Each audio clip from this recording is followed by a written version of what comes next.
If you're having problems with your septic system and you're tired of spending so much money each year to have it pumped, then SeptiClean is the answer for you. SeptiClean is an advanced specially formulated blend of bacteria used in the treatment of home and commercial septic systems. The breakdown of waste in your system relies on biological activity of naturally occurring bacteria. SeptiClean restores the natural biological process in your septic system and boosts the existing biological activity. SeptiClean is completely safe on all plumbing and can help prevent expensive emergencies in pumping. SeptiClean has approximately 6 to 100 times the bacteria count of other leading off-the-shelf brands in a 1-year supply. SeptiClean comes in a water-soluble pack, which you flush down the toilet once a month with no mess or stress. Save time, money, and maintenance on your septic system. Find SeptiClean at Emporium True Value Hardware on Main Street in Sag Harbor or visit micro-tab.com. That's micro-tabb.com. Micro-tabb.com.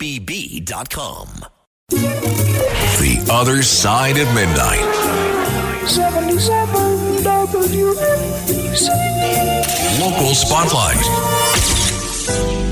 Good morrow, everyone. This is The Other Side of Midnight on 77 WABC. I'm Frank Morano, and here we are again. It's Friday, TGIF. See, unlike last week, I feel like this week just flew by.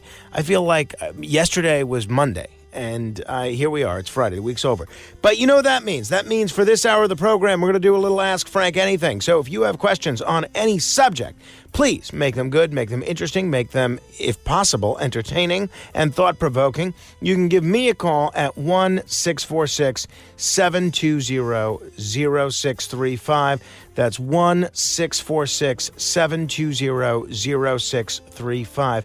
I also want to take an opportunity to remind you about something I mentioned on, I think, Monday, which is the fact that former Congressman Michael Grimm, who, again, if you Google my name and his, we have had a long history and, by and large, not a positive one.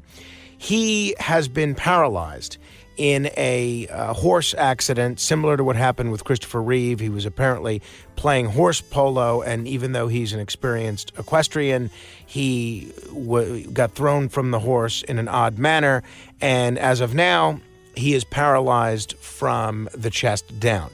And in spite of all of our differences, I wouldn't wish this on anybody.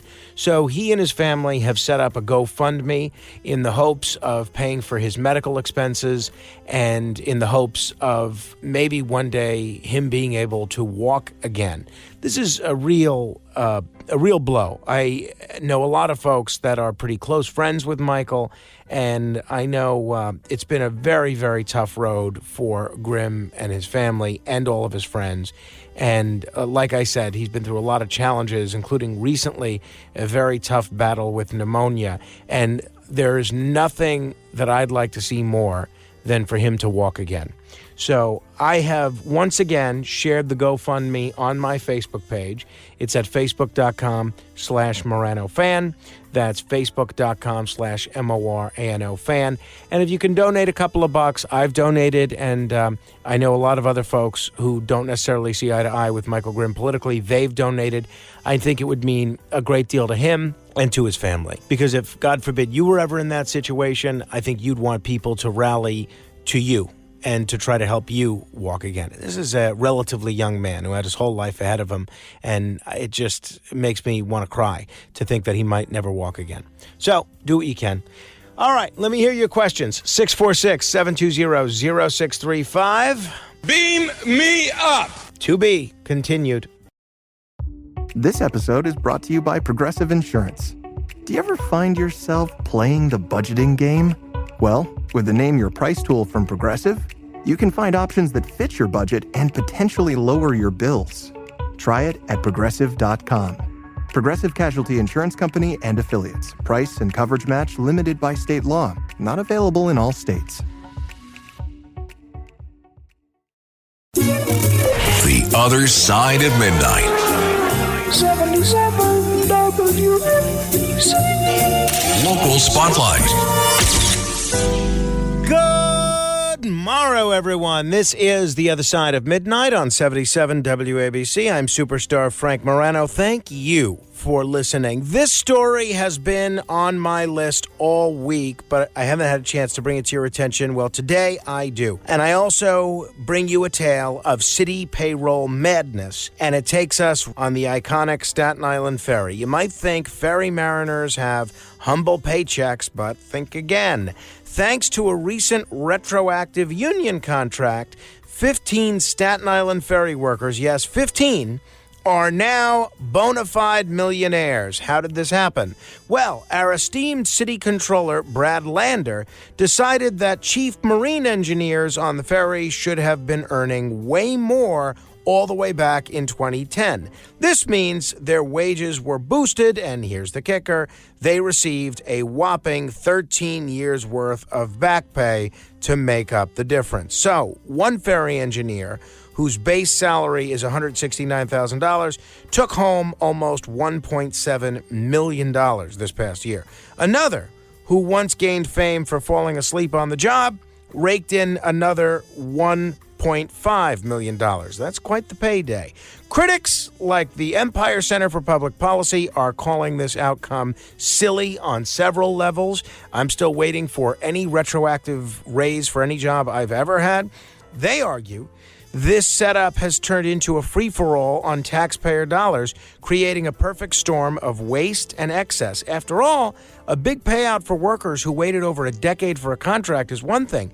Making millionaires out of city workers retroactively is another. As Doug Kellogg from Americans for Tax Reform put it, you'd think we're funding piracy with public money. This situation, though, is more than just a financial spectacle. It's also a political play. Lander's decision to inflate these salaries back to a time when flip phones were still popular feels like a way to woo city workers with big retroactive checks. And let's not kid ourselves, he's trying to get their votes at taxpayer expense when he makes his run for mayor next year. Now, you might say, these workers deserve their back pay. And indeed, after over a decade without a contract, some overdue compensation is fair. But giving out million-dollar checks for the same public servants who couldn't exactly boast stellar on-the-job performance, that's another story. This isn't rewarding hard work. It's giving away millions in public funds to create a favorable voting bloc. So as we watch this all play out, here's the question. How far will City Hall go to buy support for political ambition? And just how much taxpayer money are we willing to sink into that endeavor? Beam me up! To be continued. Acura's all-new ADX, a compact SUV that isn't just built for one thing. It's precision-crafted for everything. To escape the grind with available all-wheel drive. To go with your flow with available Google built-in. Hey Google, turn it up. Okay, turning up the volume. And crafted to be heard with an available Bang & Olufsen premium sound system. The all-new Acura ADX, crafted to match your energy. Acura, precision-crafted performance. Take your vibes and go, go, go, go. Google is a trademark of Google LLC. The Other Side of Midnight. 77 WABC. Local Spotlight.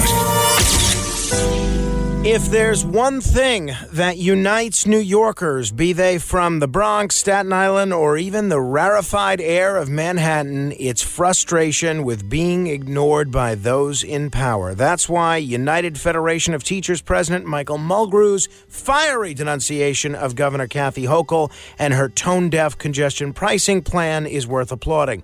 Mulgrew didn't hold back. He called out Hochul and the Democrats for slapping a $9 congestion toll on drivers just a week after the electorate delivered a very clear message in the midterms: stop squeezing the working class. The toll, which charges drivers to enter Manhattan south of 60th Street, was originally pitched as a way to reduce congestion and cut pollution. Admirable goals on paper, but in practice, it's a tax on the working people, teachers, nurses, delivery drivers, and radio talk show hosts who can't afford the luxury of skipping the drive into the city. Meanwhile, the ultra-wealthy Manhattanites this plan supposedly targets, they're barely breaking a sweat. Mulgrew didn't mince words when he spoke to the New York Post about this yesterday. It's a great day for the rich people in Manhattan and a bad day for everyone else. And he's absolutely right.